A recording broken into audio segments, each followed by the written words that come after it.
toissa kauden SM1 ja viime kauden SM2. Salava numero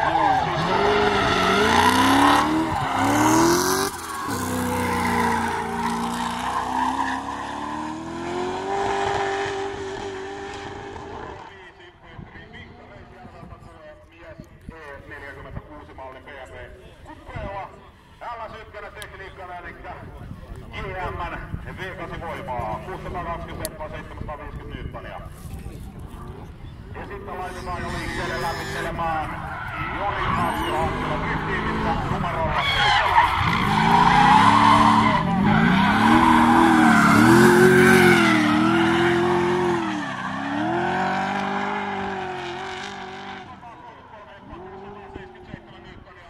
Sastamalasta tulee Nissan kuljettaja Joni Anttila. Sitten seuraavaksi lämmittelemään, joka on ajanut driftingiä Suomessa jo ennen kuin sitä driftingiksi varsinaisesti kutsuttiin. Pitkän linjan kauan ajaneena kuljettaja Joona Suomen. Helsingin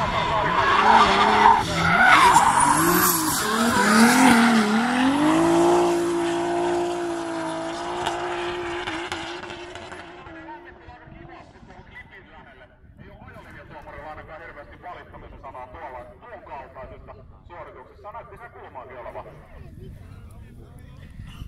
Ja sitten me laitetaan lämmittelemään numerolla 10. ProFlex Motorsportin Jonathan Haas. Haskisista konepäällikkö E30 Bemari 820 hektaa.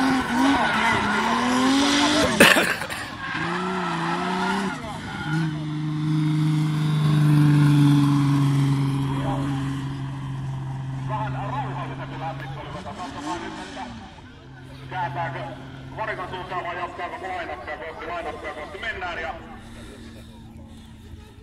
Aha, hän ilmoitti jo etukäteen, että saa tuommoinen cruise-alueet. On hyvä, Jukka saatiin tähän mun viereen, niin voidaan Jukan kanssa taas... Se näyttäisi kuvauskopteri ilmassa.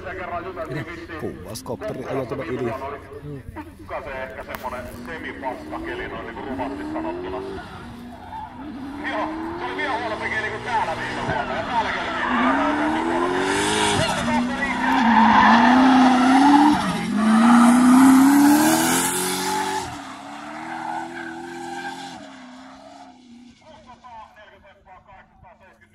kuuli vähän, että jotain olisi ongelmia hänelläkin ollut.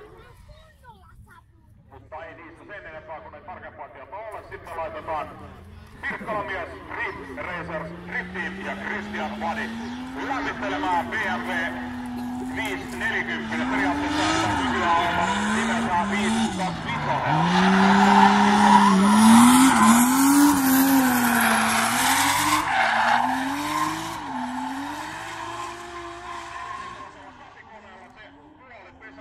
Oikein viimeisen päälle, ja sen jälkeen ei muistaakseni viime kaudella kyllä Vadi ajellutkaan.